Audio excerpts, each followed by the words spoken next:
Aşgabatly kitap söýüjüleriň arasynda ozal çirkin ýerdemininde ýerleşen uly göwrümli şahsy kitaphanany bilmeýän az bolsa gerek.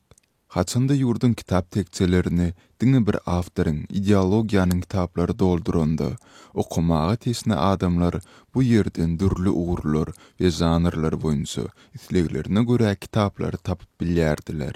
Häzir çirk rekonstruksiýa edilenden soňra gürüňine edýän kitaphanamyz paýtagtyň garaşsyzlyk ýolunyň ugrundaky jaýlaryň biriniň ýerdeminine göçdi.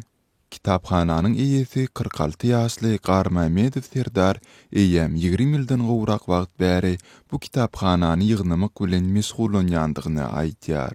Уже, да, наша библиотека где-то лет 20 работает. Вот мы предоставляем книги на чтение людям. Serdar bu şahsy kitaphanasynyň tekçelerinde 30 000-den hem aşy türli ugurlar boýunça sözlükden başlap täze aşary ýurt klassiklarynyň we häzirki zaman ýazyjylarynyň kitaplaryny çelne hem bardygyny aýtýar. В основном книги на русском языках. Есть на азербайджанском, есть у нас на армянском есть языках, на татарском языках есть. Словари есть, да. Ну, в основном советского периода. Там словари даже народов СССР есть. И мировых языков тоже есть. Serdar bu kitaphananyň bir bölegini öz hasabyna satyn alan bolsa, galan has dogrusu aglawy bölegini adamlaryň özleriniň meýletin getirip tapşyrandyklaryny gürrüň berýär. Это люди у людей приобретали, люди нам сдавали. Это все у населения в основном это книги приобреталось даже. Her aýyny $300 töläp bu ýeri kireyine alýan Serdar kitaplary ujypsyz narha wagtlaýyn okumagy berýär ýa-da arzan bahadan satýar. Serdar bu ýeri döretmeginiň esasy maksady adamlaryň okap, düşünje almagyna mümkinçilik döretmekden ibaratdygyny nykdap, ähli girdicisini şu kitapxana tiňdirýändigini, täze kitaplary satyn almagy harslaýandygyny aýtýar. Идея возникла с целью то, что я очень люблю сам читать книги, и чисто просветительской целью, чтобы люди читали, знакомились. В принципе, вот все деньги вложены вот в литературу.